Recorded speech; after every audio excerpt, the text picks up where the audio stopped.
देखें, यदि आपका प्रॉपर्टी का विवाद चल रहा परिवार में और आप कोर्ट केस करना चाहते हैं, आपको लगता है कि नहीं अब जो है मेरे पास कोई उपाय नहीं बचा है, हमको अब एक जो है वकील से संपर्क करना चाहिए, मकान का विवाद है, जमीन का विवाद है, जो भी आपके पास संपत्ति है, वो पूर्वज की संपत्ति हो, पिता की संपत्ति हो, माता की संपत्ति हो, नाना की संपत्ति हो, विवाद चल रहा है और इस विवाद को हल करने के लिए अब आपको लग रहा है कि नहीं अब कोई विकल्प नहीं बचा, क्या करना चाहिए? कोर्ट केस करना ही पड़ेगा, अब कोई रास्ता नहीं बचा है। उस केस में आपको जो है हम आपको बताएंगे कि आखिर आप जो है कैसे अपने समस्या का हल जो है वो निकाल सकते हैं। मामला बहुत तरह के हो सकते हैं, मामला जो है वो अलग अलग हो सकते हैं, लेकिन सभी का जो विकल्प है वो विकल्प सिर्फ एक ही है, यानी आपका जो कोर्ट का केस है उसका प्रक्रिया, और उस प्रक्रिया में जाने के लिए आपको क्या क्या करने की जरूरत है, कितना पैसा खर्चा करना पड़ेगा। और सबसे पहला बात है कि ये तो ठीक है कि अपने पैसा के लिए कोई टेंशन नहीं है, लेकिन आखिर दूसरी बात जो है कि आखिर समय कितना लगेगा, आखिर कितने समय तक आपको इंतजार करना पड़ सकता है इस तरह का समस्या का हल होने में कोर्ट से, वो भी आपको बताएंगे। तो चलिए समझने का इसको प्रयास करते हैं। तो सबसे पहले बात तो जो समझने वाली बात है कि आखिर जो आप कोर्ट में विवाद को लेकर जा रहे हैं, तो आपका जो विवाद है एक तरह से विवाद किससे है ये एक मायने रखता है, किससे है। अगर यानी कहने का मतलब अगर बात करें इसमें पहली बात ये है कि जो आपका विवाद है वो परिवार का लोग है, यानी परिवार का जो है यहाँ पर जो सदस्य है, ठीक है। दूसरा यहाँ पर ये तीसरी बात जो है ये हो सकता है कि जो विवाद आपका है वो कोई अन्य व्यक्ति है, ठीक है, ये अन्य व्यक्ति है ना।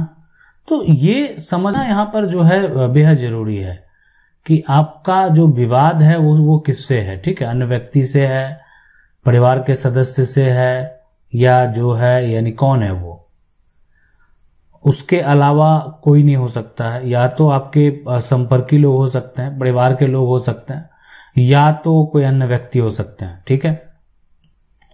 अब सवाल है कि इसमें सबसे पहली बात जो है कि अगर आप कोर्ट केस करना चाहते हैं तो पहले आपको क्या करना होगा, पहले उन सभी कागजात यानी उन जो है सभी कागजात जो है आपको यानी डॉक्यूमेंट जो है उसको ऊपर करना चाहिए जिस आधार पर आप केस फाइल करना चाहते हैं, ठीक है, जिस आधार पर जो है आप यहाँ पर केस फाइल करना चाहते हैं, ठीक है, केस फाइल जो है यहाँ पर करना चाहते हैं, ये बात आप समझ लें। पहला काम यही है, उन सभी कागजात है ना केस फाइल करना चाहते हैं।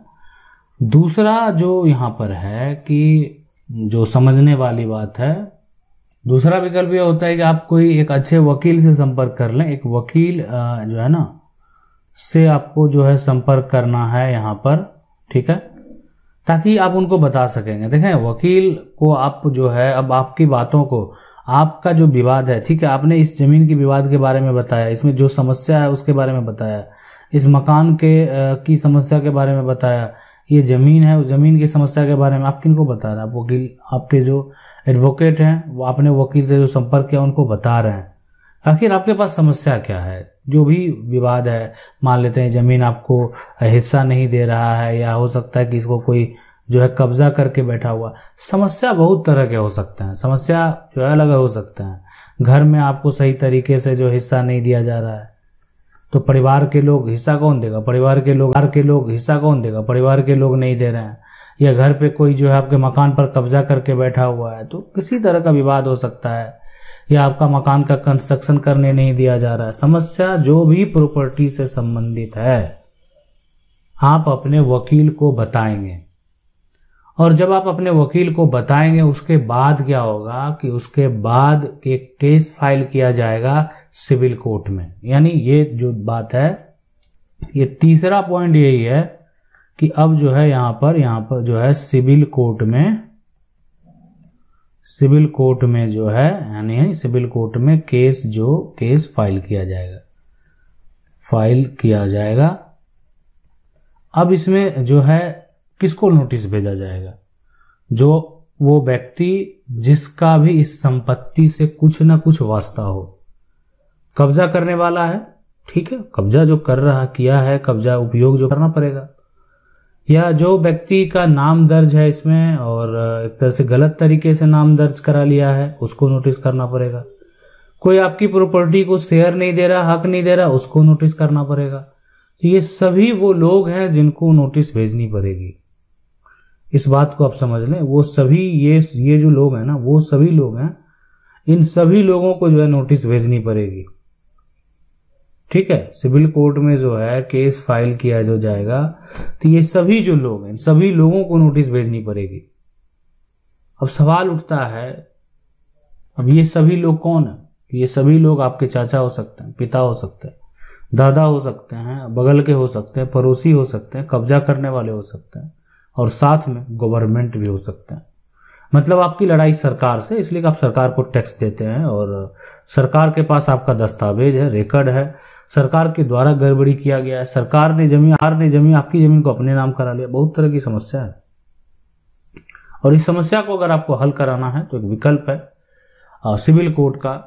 ठीक है, और आगे हम इस पे भी एक टॉपिक डिस्कस करेंगे, क्या आप सिविल कोर्ट के बदले डायरेक्ट हाई कोर्ट जा सकते हैं, सुप्रीम कोर्ट जा सकते हैं। बहुत लोगों का ऐसा सवाल आता है, इसलिए हम आपको बता रहे हैं कि इस पे डिस्कस बनता है कि आखिर आपका केस जो है वो डायरेक्ट हाई कोर्ट जा सकता है नहीं जा सकता, आपका केस जो है डायरेक्ट सुप्रीम कोर्ट जा सकता है नहीं जा सकता। ठीक है, क्या कारण है, क्या आप इस मामले को सुप्रीम कोर्ट में लेके जा सकते हैं, हाई कोर्ट में लेकर जा सकते हैं। ठीक है, तो वो भी समझना जानना बेहद जरूरी है कि आपका क्या अधिकार है, आप क्या कर सकते हैं। डायरेक्ट आप जो है एक तरह से जो है वो आपके क्या पावर है। ठीक, तो ये समझ गए होंगे। डॉक्यूमेंट निकालने के बाद जो संपर्क करना वकील से संपर्क करना है और फिर सिविल कोर्ट में केस फाइल किया जाएगा, उस व्यक्ति को नोटिस भेजा जाएगा। अब वो व्यक्ति क्या करेगा? चौथा काम, यानी जो प्रतिवादी उसको बोलते हैं आप, है ना, प्रतिवादी जिसको बनाया आपने कानूनी भाषा में, आप समझ सकते हैं जिस पर आपने आरोप लगाया किसी प्रकार का, जिसके साथ आपका विवाद है, तो प्रतिवादी भी जो है अब क्या करेगा, है ना, अब वकील से संपर्क करेगा, यानी उसकी बातों को भी वकील के माध्यम से ही कोर्ट में रखा जाएगा। वकील से जो है वो यहां पर क्या करेगा, यहां पर संपर्क करेगा। अब प्रतिवादी भी संपर्क कर रहा है वकील से, प्रतिवादी भी अपना वकील के द्वारा जो एक जवाब है, स्टेटमेंट है, जिस कागजात के आधार पर आपने केस फाइल किया है, आपने मेंशन करके उस व्यक्ति के ऊपर आरोप लगाया है, वो भी कागजात को लेकर जो है अपनी सफाई पेश करेगा और कोर्ट में अपनी सफाई को रखने का प्रयास करेगा। इसलिए कि दोनों का जो है देखें साफ साफ दिखता है, डॉक्यूमेंट के जो मामले होते हैं, प्रॉपर्टी के जो मामले होते हैं, उसमें कहीं ना कहीं जो है ना, ये कोई क्रिमिनल केस तो है नहीं कि हम उस पर आरोप लगा दिए मेरे साथ मारपीट किया, या मान लेते हैं जो है ये हमको मारने का प्रयास किया, बहुत तरह के आरोप है लगाए जा सकते हैं। वो बात जो है उसके लिए गवाह लोग पेश कर देते हैं, किसी तरह से उसको साबित करने का प्रयास करते हैं। खास करके जो संपत्ति का मामला, प्रॉपर्टी का मामला, इसमें आप कैसे करेंगे? जिसके पास कागजात रहेगा वही मालिक कहलाएगा ना। आप मौखिक तौर पे जाके कहेंगे मेरी संपत्ति है, तो ये पॉसिबल नहीं है। आपकी बातों को पे यकीन कौन करेगा? मौखिक जाके कह रहे हैं ये मेरी जमीन है, कौन विश्वास करेगा आपके ऊपर, है ना? इस बात का कोई भी एक तरह से तथ्य नहीं निकलता है कि ये आपकी जमीन है। आपकी बातों को कोई विश्वास नहीं करने वाला। तो ये सारी जो कहानी है, ये सारा जो समस्या है, ये सारा जो उलझन, सबको देखने के बाद जो है जब लगेगा, उसके बाद दोनों पक्ष की गवाही भी होती है। ऐसा नहीं है जो वादी है ना, जो प्रतिवादी है, दोनों की गवाही होती। वादी भी गवाही लेकर जाएगा, प्रतिवादी पहले तो जो केस किया है वादी है वही गवाही लेकर जाएगा, बाद में प्रतिवादी भी जो है गवाही लेकर जाएगा। दोनों का सिचुएशन कंडीशन देखने के बाद जो है, जब दोनों का ऐसा देख लिया जाएगा, उसके बाद डिसीजन दिया जाएगा किसके पक्ष में फैसला देना है नहीं देना है।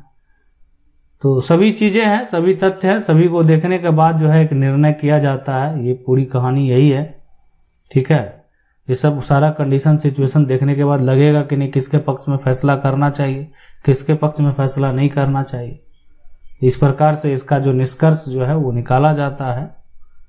ठीक है, और जो इसका सॉल्यूशन है, इस प्रकार जो है इसका सॉल्यूशन निकलता है। आशा करते हैं आप इसको समझ गए होंगे। और अगर आपका विवाद इस तरह का है तो आप भी कोर्ट में ले जाना चाहते हैं, केस फाइल करना चाहते हैं, आपको जो है खास करके कोर्ट के मामले में कोर्ट का फीस उतना अधिक नहीं होता है। रही बात जो खर्च की, वो जो आप जैसा वकील है होगा, मान लेते हैं आपके जो एडवोकेट हैं काफ़ी पुराने हैं और काफ़ी एक्सपीरियंस वाले हैं, तो उनकी फीस थोड़ी अधिक होती है। तो डिपेंड करता है कि आपका मामला किस प्रकार का है और कितना जो है एक्सपर्ट जो है एक तरह से वकील आपको रखने की जरूरत है।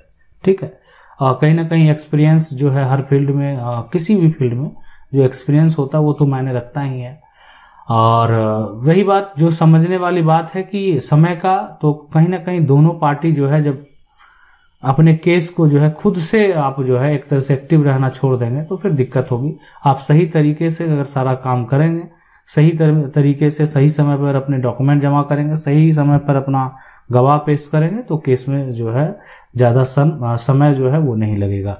आशा करते हैं वीडियो अच्छा लगा होगा। वीडियो को लाइक जरूर कर दे। चैनल को पहली बार देख रहे हैं, सब्सक्राइब करके जो बेल आइकन है उसको जरूर दबा लें। मिलते हैं अगले वीडियो में, तब तक के लिए जय हिंद।